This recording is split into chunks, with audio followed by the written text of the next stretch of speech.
I'm just waiting for this feed to begin. And you'll see a little Rome as I talk here. I'm leaving the Piazza of Santa Maria Maggiore. There you go. And, well, being born and raised in the United States, I can't omit making some comment on what's going on in the United States. But first, before I do, I want to talk about breaking addiction to social media. Okay, and the reason why I say this is because nearly all of us have been, if you're my age or younger, I'm nearly 60. You've grown up with television always around you, and if you're younger, you grew up with it as soon as you're in the diaper. And the problem with that is that we've become addicted to this mode of communication. And you are probably all addicts, because if you're watching me right now, that proves you're an addict.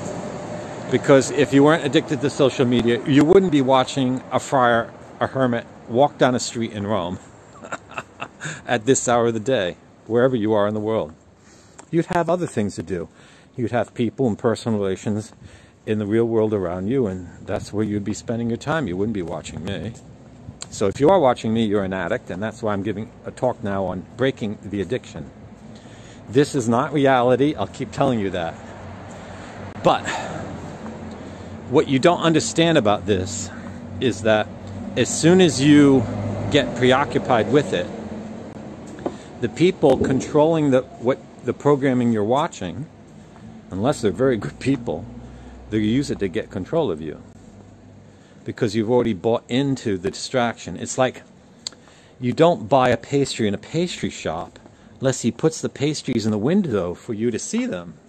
If you didn't see his pastries, you wouldn't even walk in his shop. Okay? That's just common sense. Okay? And, well, that's true of many things. You know, for a moment, I'll show you the beautiful church of Our Lady of Perpetual Help, and the miraculous icon of Our Lady of Perpetual Help is kept here in this church. If you've ever seen the icon of Our Lady of Perpetual Help, the original is here. That's worked all the miracles. And it's run by the Redemptorists, and there's a Mass here on Sunday in the Polish language. So you need to break the addiction. What I mean by break the addiction is you got to start using your own God-given intellect. God gave you an intellect. You don't have to have all the answers prepared for you. You can do things on your own. You can think on your own. You can even solve problems on your own. You can research on your own. Okay? And you can read a book. Video is actually the worst kind of information. I mean, you have to spend so much time doing it and you get so little information. Not to even mention the amount of data. The amount of data in 4 minutes of video is more than 20 volumes of an encyclopedia. It's one of the most wasteful forms of information. However, it's been created because it's the one that can control you most of all. Because it appears to be real. Okay? And just like in the book of the Apocalypse, people bow down and worship what appears to be a living God. It's just a statue. Because even the Greeks in the pagan world had mechanical statues, which they used in their temples to wow the crowds. So my first talk is breaking addiction. So because the reason why I give you this talk about breaking addiction is, this is just the first introduction, is what I'm going to tell you is going to shock your world. It's going to break your worldview as an American citizen. I'm talking to American citizens now. Because we have been programmed our entire life to view politics like a football game, where there's Democrats and Republicans. For there to be any other party but Democrat and Republican doesn't even fit in the head. It just doesn't. It's like, who would ever consider such a crazy thing? What would be the purpose of that? It couldn't possibly win. You have to have a majority, so you only want two parties. And we never think about what's going on in the United States. We never think about the politics. We never think about, I don't mean watch it, I mean think about it. It's been turned by the media and by our whole culture into like an entertainment. You watch it, you cheer for one side. But that's not what politics is supposed to be. Politics is supposed to be about deciding the most important things of a nation that regard the common good. It's not a cheerleading game with football or scoring points. It's not about that.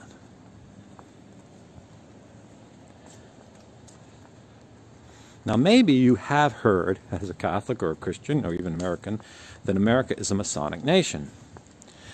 But you perhaps don't know what that means, okay? I didn't know what it means. I've learned more about the United States in the last 6 months from actually opening up books and reading articles about the history and chasing it. So now I'm going to tell you the story of what's going on into America and what's really happened. Because you're all going to be in a shock in the next 3 months. And my prediction is Biden will be made president of the United States.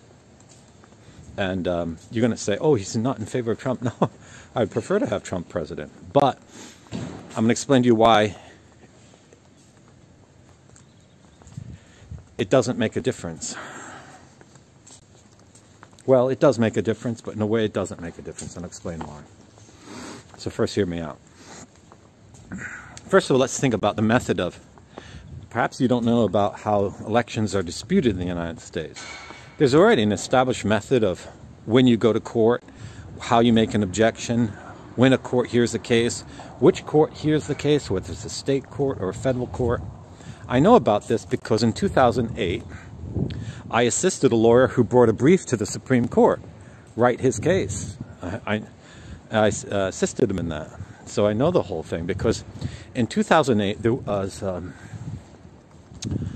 dispute in the United States over whether Barack Obama could even run for the presidency of the United States.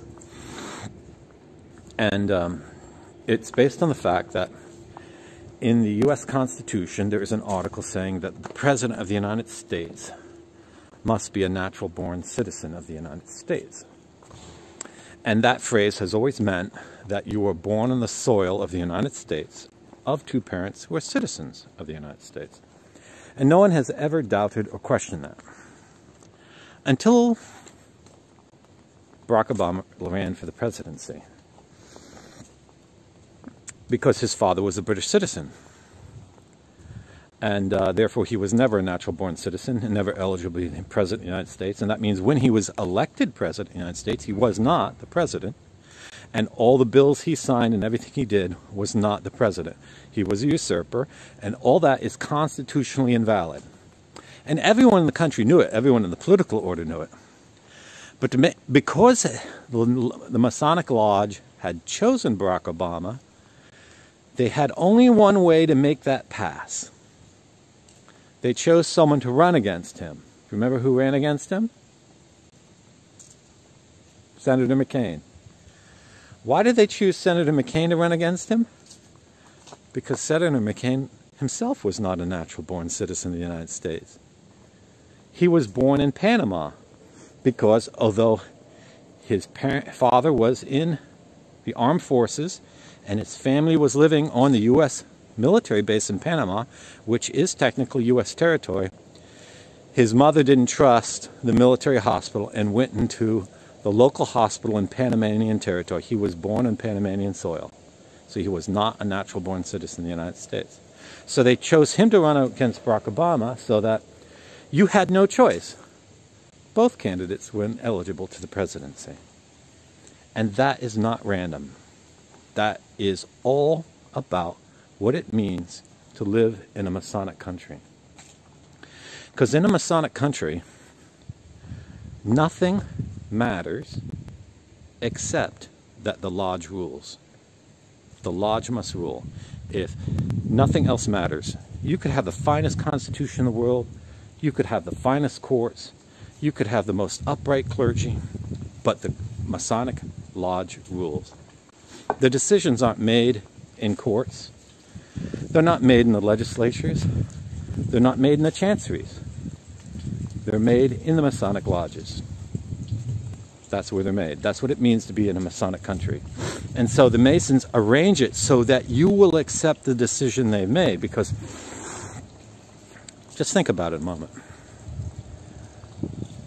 You have a group of Masons, they get together in their lodge, and they say, we want Biden to be president. Well, that's fine. You want it, the other Masons will say, but how do we get it? Because the people will never accept Biden. He's an absolute mindless jerk, puppet. That's obvious to everyone. That's why we want him, because he'll do exactly what we want him to do. But everyone loves Trump. It's almost like we attack him every day and they still love the guy. So how are we going to get it done? Well, you arrange it so it can't be undone. So you can't win the vote. So you win the recount. I mean, that's been known for a century. Stalin said that. If you can't win the vote, you win the count. So now I'll tell you something about how election fraud in the United States has been designed to run the United States. So we're taught in school that your vote counts, and that there's this big system to make sure that all the votes are counted, and whoever wins, wins. Well, because I was involved in the controversy in 2008 and read lots of legal briefs back then, I learned that that's not how it works. What happens is you cast your vote, and there is no control on whether you cast your vote or not, whether it's legal or not. I voted once in my life. I went into a voter station in New Bedford when I was a friar there. And I said, I'm here to vote.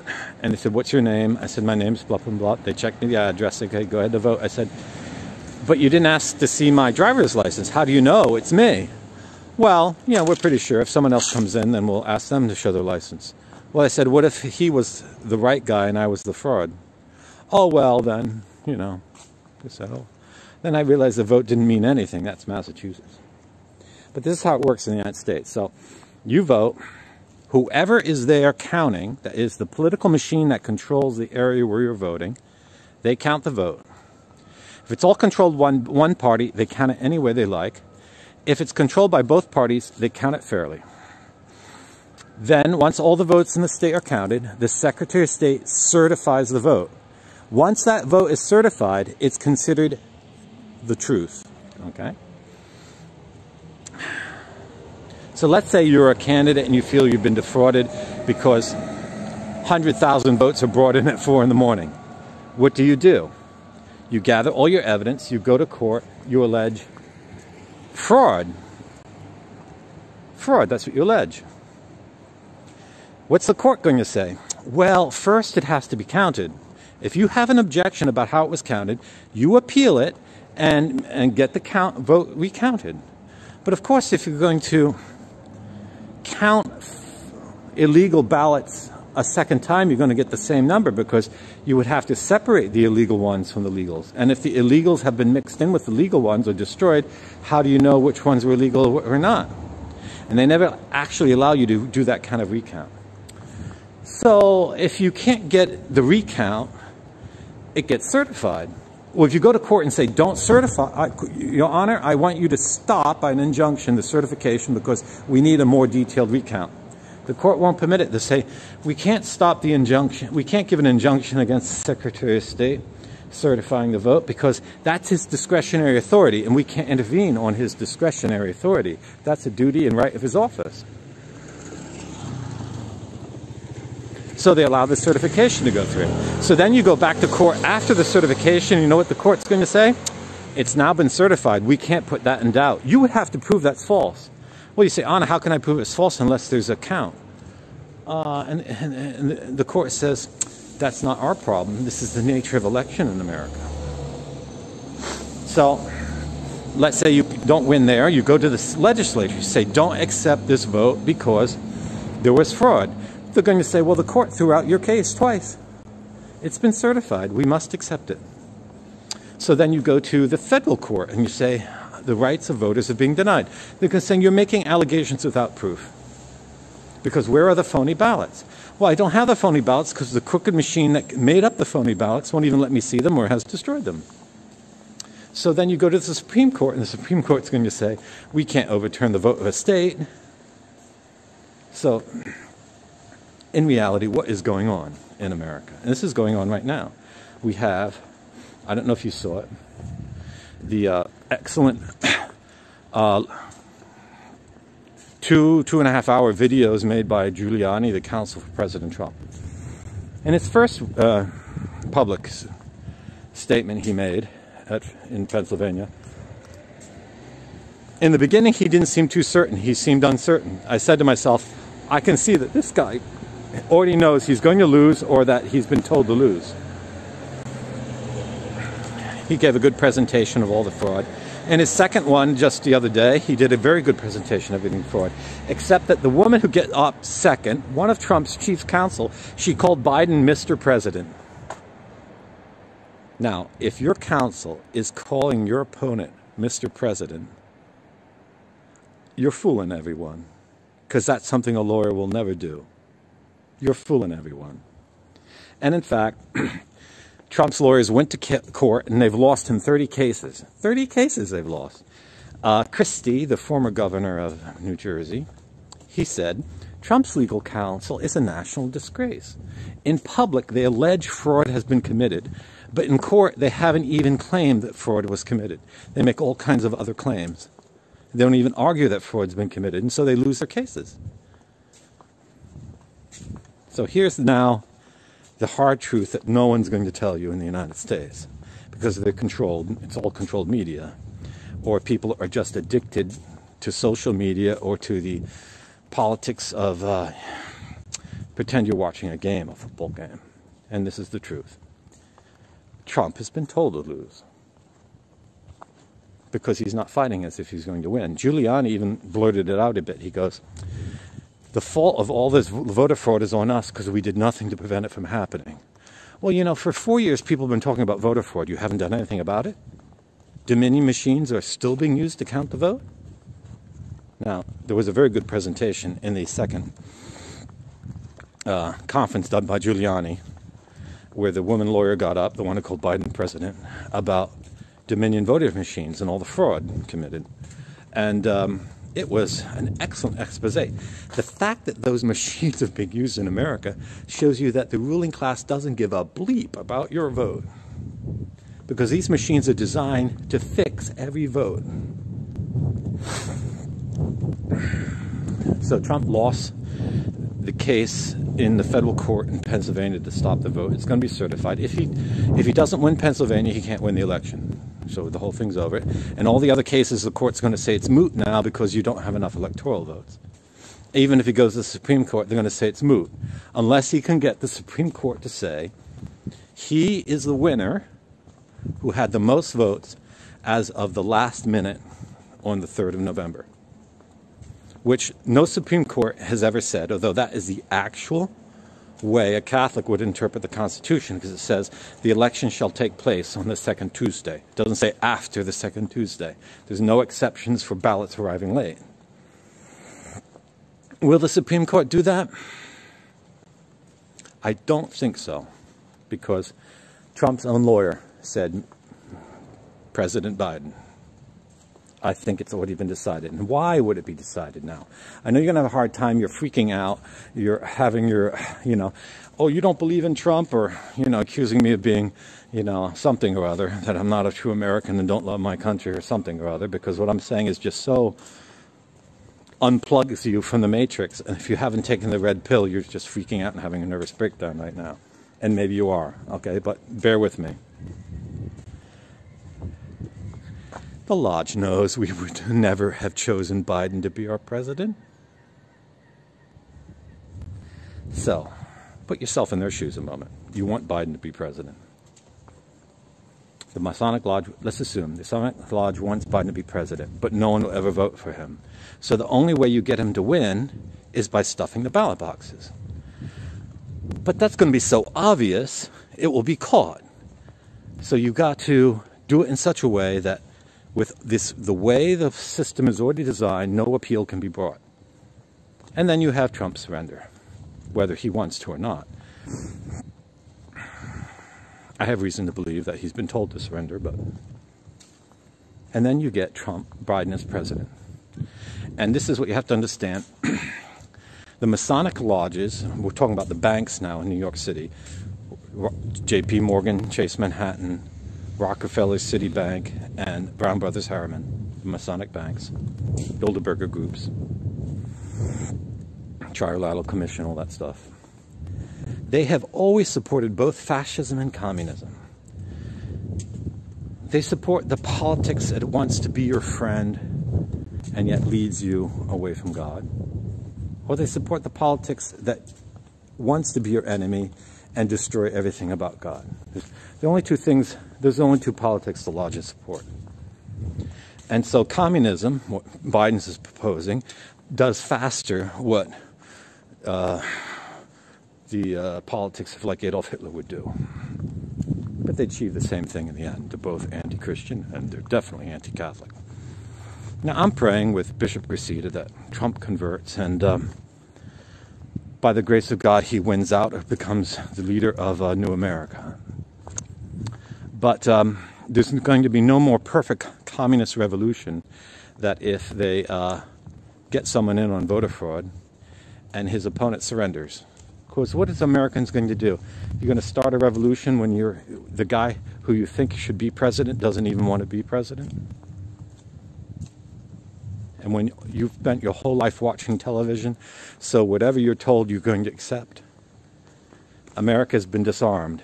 They didn't need a gun, and your gun rights didn't mean a blessed thing because you've watched television, you believe the media, you trusted your political elites, and you didn't look over your election system. You didn't pass laws to change all these crazy ways. They rip off honest politicians who are defrauded in ballot boxes by theirs being stuffed. So I've given you this little talk to prepare you for the shock. I hope it doesn't happen, but I am 99% sure that before Christmas Trump will give up because the courts will just all rule against him.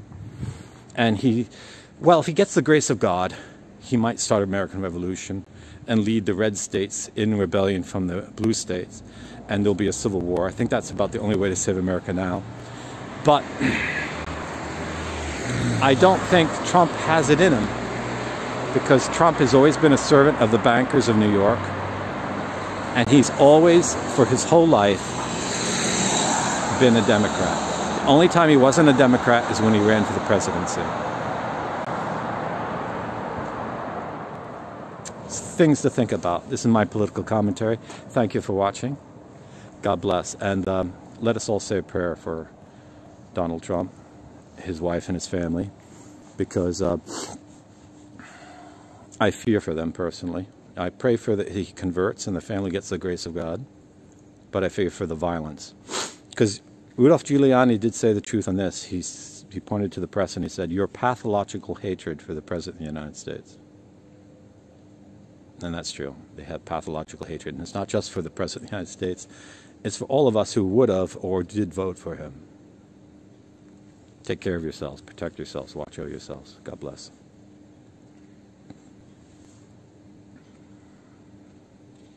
Ave Maria. Pace bene.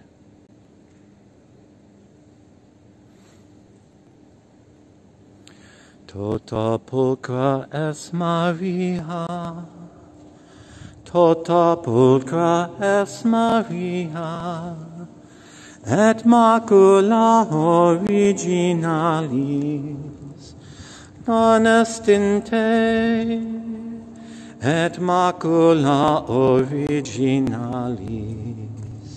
non est in te, tu gloria Jerusalem, tu laetitia Israel, tu honorificencia populi nostri, tu advocata peccatorum.